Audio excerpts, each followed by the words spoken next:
Hey guys, welcome back to the Shlog. I'm Morgan, there's the Angry Zach, and Leandra Sheets is here too. It's a family affair, really excited. It's a new era for Highland Cycles. We actually have a little bit of class working in the shop now. She's on the phone. I will make her say hi because it's part of the deal. But if you're new here, this is our weekly vlog here at the shop. It's a little shop called Highland Cycles in Montrose, Colorado, which is on the western side of the state, where we basically just work on dirt bikes, a few street bikes, no ATVs, no side-by-sides, no snowmobiles, none of that. It's a dirt bike place. That's what we do. We show you guys tech tips, how to do stuff, lots of ride videos, all that stuff. We just got back from South Dakota from our episode 2 of our Ride the World series of awesomenesses. We had a ton of fun up there. It was an absolute blast. Yeah, stick around for the channel because lots of good content coming from that. So anyway, let's get after it.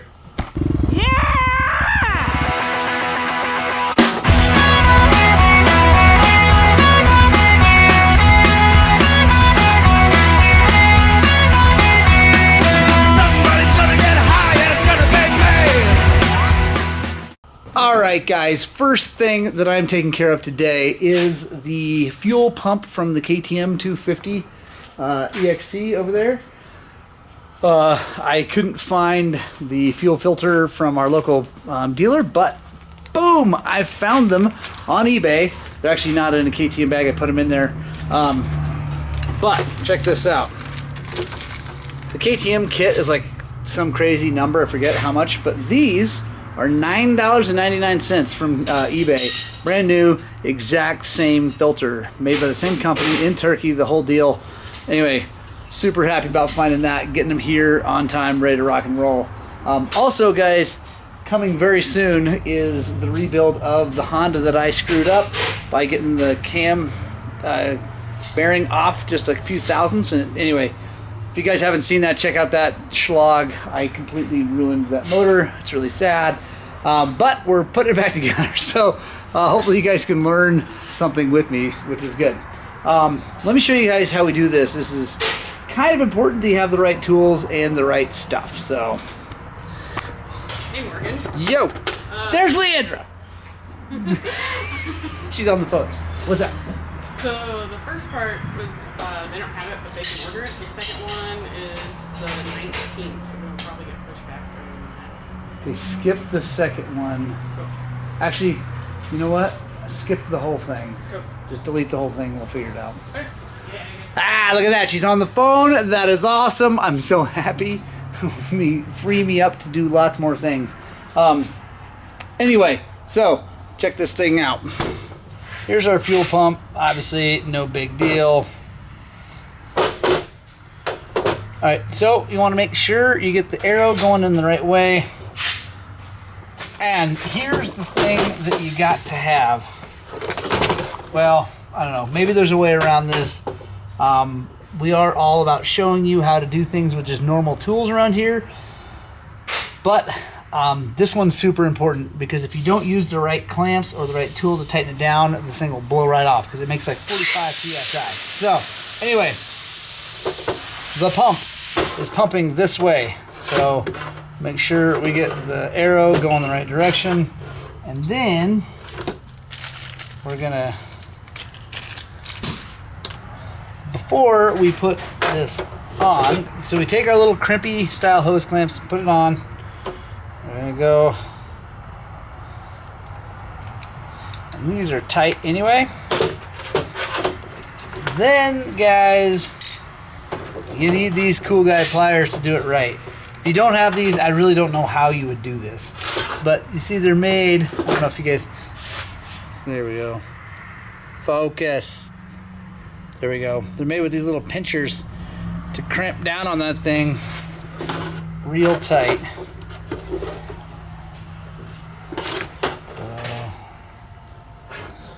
Get it lined up, then just tighten it down. Boom. Just like that. Boom. There we go. New fuel filter ready to go. Guys, I'm gonna slap this back in the tank, pour gas back in it, and we'll see if this thing runs. I think it's gonna. Pretty easy as far as putting this all back in. I'm not gonna film me shoving it in there. Basically, it's kind of like a fishing tournament. You can like fish this thing down, get it all whatever, but it's not that big a deal. So I'm gonna go grab the tank, put this in it, and then I'll check back in and see how she runs. All right, guys, got the tank all back together. Fuel filter's in there. I got my battery pack hooked up to it because the battery's dead. So that's awesome. Anyway, let's see how she does. All right, fuel pump's running. May have to run it for a little bit when it's super dry like that. All right, guys, so you saw me fiddling with it, having trouble. I took the spark plug out, checked it. A lot of things I found. First of all, spark plug was a little bit fouled because it had been sitting around for a long time and not, anyway, whatever. So got a new plug in it. Also, it's got this, that's a kill switch. And it's weird, if you put it on kill, it'll spark twice and then not, and then if you put it on, then it spark. I don't know, it's weird. So anyway, I cleaned everything up, got everything good, and now pump runs. So now I'm gonna bolt everything back together, let it warm up, and take it for a nice like long ride out on the road. Make sure it's gonna keep running. I think we're good. Yeah, so there you go, guys. Fuel filters from these things need to be changed pretty often. Also, we're going to keep an eye on it. The pump may be having a problem. A few of you guys mentioned on here on YouTube that black might be from the pump. So it's hiccuping.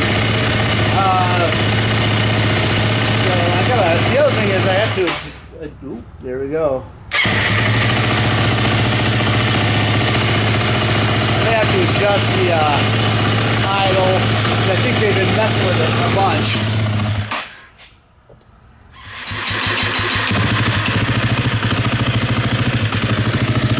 All right, so well, this is going to be good for the Shlog. So, Thanks, man. Yeah. Thomas, have a good one, man. So, the fuel filter was definitely a problem, but I think we also may be running into the other thing that I originally thought was maybe the problem, and then had hoped it was just the fuel filter because it was all gnarly. But I'm concerned about the pickup coil. That's what I was originally going to say, but then I was able to keep it running with the brake clean and all that anyway. So now let's check that. So I know that the fuel is flowing well. That's good. But now we need to check the pickup coil because I've seen these things go bad on this era of KTM quite a bit. So, well, we got one problem down. Next, on to the next one.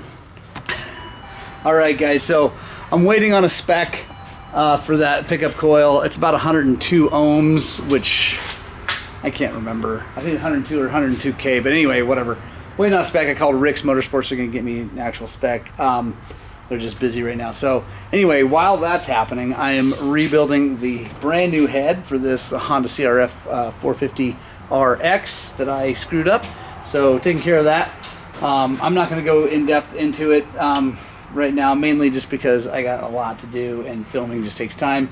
But I will, when I go to put it back in the bike and put the cam on it, I will show you guys exactly what I screwed up and how you can not screw it up if you're doing it. So, yeah, I got all the valves in, everything like that. Now I just gotta get the adjustment, the valve adjustment done. So, yeah, gonna do that. Then next thing is actually taking this cover off and making sure everything is cleaned out inside there, everything out of there. So that's gonna take a while too. I might show you what that looks like in there just so you guys can see. So we'll check back in here in a second.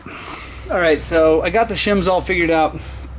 Now, guys, I want to show you exactly what happened to this thing when I screwed it up the last time. So as you can see, you can set this cam in anywhere. These are completely smooth. So you set that in, and the cam, you can see, moves a little bit like that. You can get the bearings can move. This one goes over here if you want to put the cam chain on. This one moves. So what you do, what I did is I put these keepers in the top first, right there, like down in there, and then put it on. And what that can do, or what it did, was this bearing, this is the only, that is as far out as it has to be for it to work. So that bearing was over like that, and then this effectively went down on the inside, and then as it ran, it pushed into the auto decompression, chewed into the valve cover like that. All the metal shavings went everywhere, clogged the oil filter up, started the top in for oil, and there it went. So here's how you're supposed to do it. Keepers in. There we go. Then we take this, it's got an arrow, mine was lined up right. We're gonna come in here and we're gonna see, if I put it on like that, if this wasn't here, if it was up in here, it would go on. So this needs, the whole thing needs to slide over. We're just gonna check, make sure that's finding its home. Okay, it is. But now we gotta get the other one too. There we go. So now, when we push down on it, it goes flat. The way to check it is to grab this cam and see if it'll move. And it won't. So we now know that that thing is lined up. If I had just taken a second to try to move this back and forth, I would have figured that out. But I didn't, because on every other iteration of a Honda, that's not a problem. But that's okay. It was an expensive lesson, but it was still a lesson. So anyway, I'm not obviously going to put this together because I got to put the head on the bike first, and then I can do all that. So now I'm going to take that side cover off down there and dig in there and find all the stuff, metal shavings, and get that all out of the way. All right, guys, got the cover off, and I'm going to show you why we do this. Even though the big problem was on the top, let me show you something. Focus. Those are two valve shims right there. It looks like they probably fell down in after I was dealing with it, because the chain's perfect. I do have a new one, but the gears are perfect. But that's why you go a little further, because if we didn't and they had fallen somewhere else and they got picked up, and it would, blow the whole thing up again. So gonna get those out of the way. Also gonna pull the oil pump apart and blow through that really good, so that we don't have any anything in there. I don't think we should, because the oil filter's caught everything, sucked down tight, well, here it is, like that, and then blew the thing up. So should be good, but if I find anything else, I'll show you guys. All right, guys, here we go. A little more going on, so you can see this thing's in the way, but you can see right in here all that aluminum dust. That's from blowing through this hole. It's coming out there. So we're going to blow back and forth through all these holes, make sure this whole thing is completely clean. All right, guys, got it all back together. I've run it a few times, honestly, so this is not going to be the first time I've started it. I've changed the oil filter out now 3 times, because even with all the cleaning I did, there's definitely still some aluminum flake, and I don't want that clogging up the oil filter and causing it to do the thing again. And I'm going to send this gentleman with some extra oil filters and some oil, so he can change it after he rides it a couple times, just short rides, and make sure it's all out of there. The last time I took it out, though, it looked really clean, but I just don't want to take any chances. So let's see how she starts. Nice thing about these is they still start with a kickstart.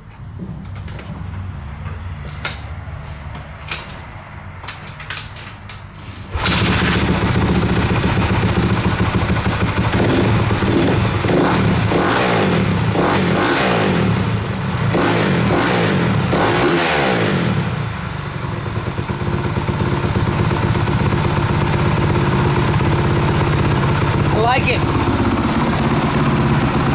Seems good. Everything seems awesome. Really happy about it. Tough lesson to learn, guys, but we learned it. Won't ever make that mistake again. So I hope that helps you guys, seeing how that thing goes together and the way you got to put it all together, make sure it's good. But, yeah, you can go take it for a test ride, wash it off for him, and then get on to the next job.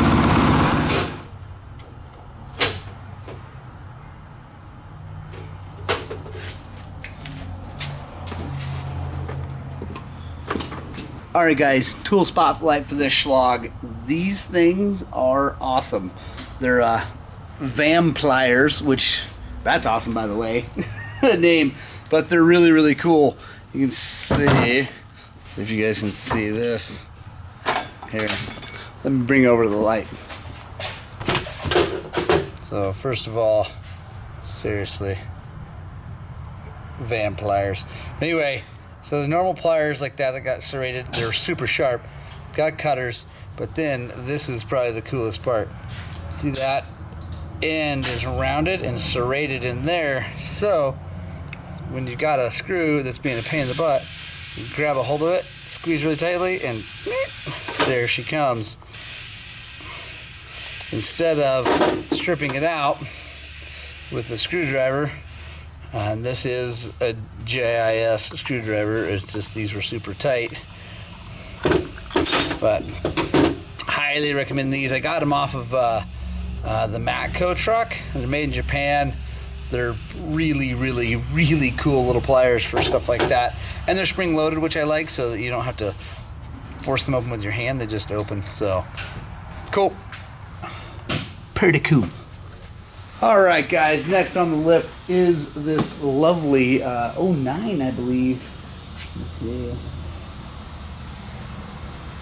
Excuse me, 08 YZ450F. By the way, if you saw what I was doing there, I was looking at the VIN to get the year.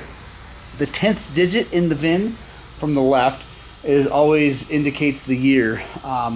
Back before we went to 2010, so from 01 to 09, it's a number, 01 through 09, and then in 10 it went to, I believe, back to maybe Y or A, anyway, whatever.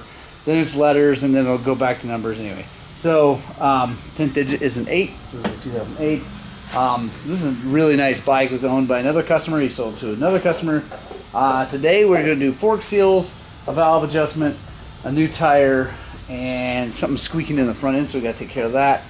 And I think that's it. Oh, oil and air filter. So yeah, so stick with us if you're interested in all that stuff. Yeah, we're gonna get after it. Alright guys, quick little tech tip. When you're taking things apart, especially motor mounts like this, I like to take it apart and then put the bolts back in it the way it goes, so I can set this down. I don't have to remember you know, which side's which. I mean, it's not really hard on these, it's pretty straightforward, but it just makes it a lot easier. Makes the whole job go a little bit faster. So anyway, there you go. Alright guys, I got done with the forks. Sorry I didn't film the fork seal job because these are just SSS Yamaha forks. I've got a video, I'll put a card right up here. Also, you can go search Highland Cycles SSS forks. Anyway, they went great, no big problems, it's awesome. But I want to show you guys something really special. So I'm undoing bolts for the skid plate so I can change the oil. And you look here, it's not even a Phillips head screw, it's a flat blade screw. Got to be the most ridiculous thing I've ever seen on a motorcycle. Oh man, Mark Klutz, if you did that, I'm going to give you so much crap.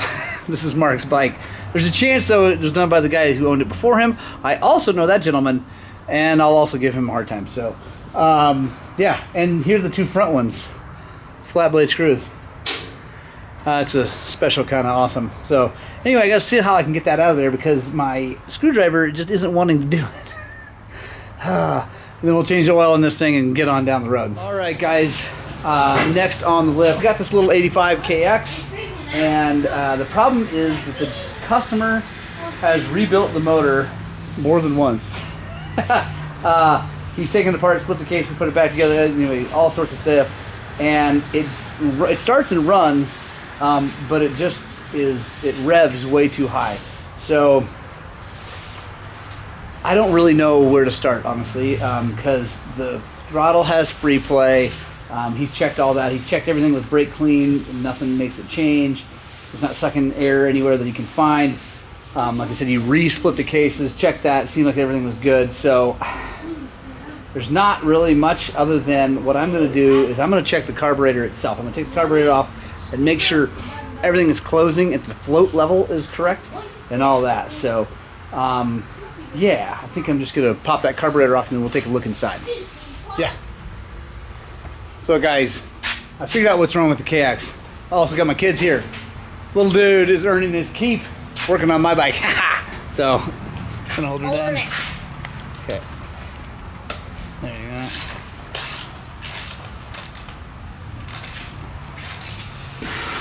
go. We are going racing this weekend. It's Friday, so it's actually, we're shortening up the Shlog.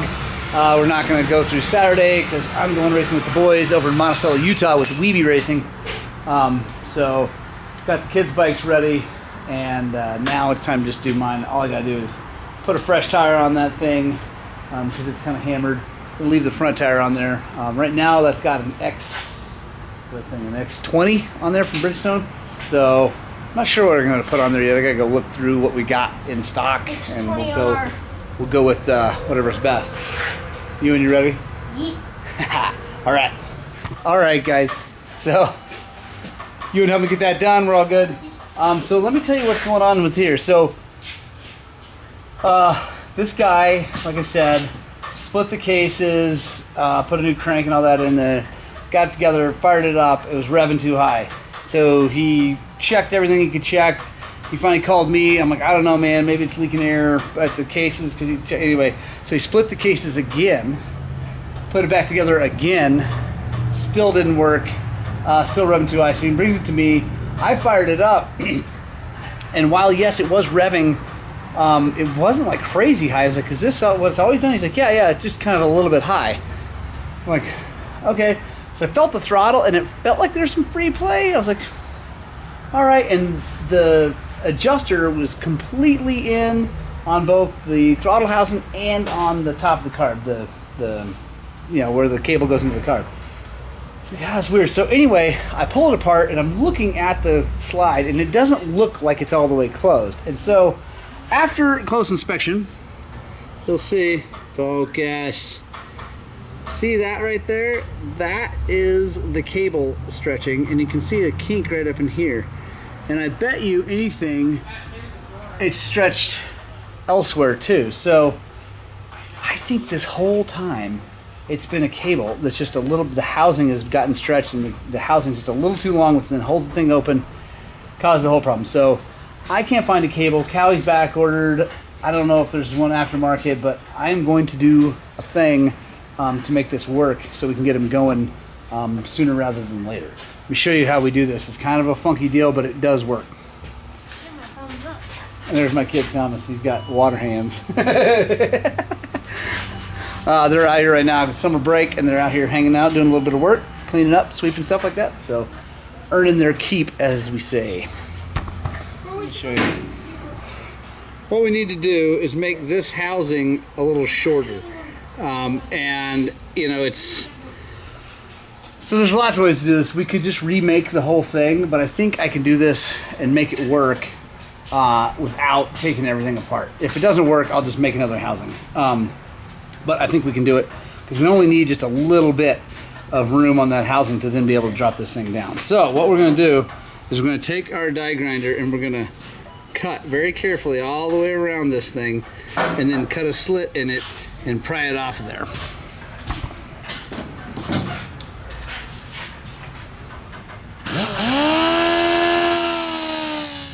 All right, guys, thank you so much for joining us for this week's Shlog. Real quick note on the little KX. I got the carburetor sorted out, got the slide closing, which is good. Now it idles normally, but it runs like absolute crap. So I'm not 100% sure what's going on. Like I said, this guy took it apart and back together and apart and back together. I got the pipe off of it, as you can see. Been looking up into the cylinder. I think I know what's going on. You guys should guess down below. Guess what you think is going on. Basically, I know you haven't heard it run, but it'll start and idle just fine. But when you rev it, try to rev it, it sounds like it's against a rev limiter, and it won't rev out. It won't just clean out and run. It almost seems like it's loaded up and it needs to clean out, but it never does. So make sure you guess below what you think is going on. We'll touch on it next Shlog. Also, make sure you subscribe because we'll be diving into that, figuring it out, making sure it's all good. Also, we'll be working on that Y125SX, which is going to be for sale. So that's kind of the next thing I got to work on. So if you're interested, let me know. It's going to be for sale. Not going to be super expensive. It's a nice bike. It's a little old, but it runs good. Yeah. Anyway, guys, I love you. I hope you have. I hope you guys get out and spread the gospel of two wheels. And I desperately hope that what we're doing here at High on Cycles is inspiring you guys to get out and ride your dirt bikes!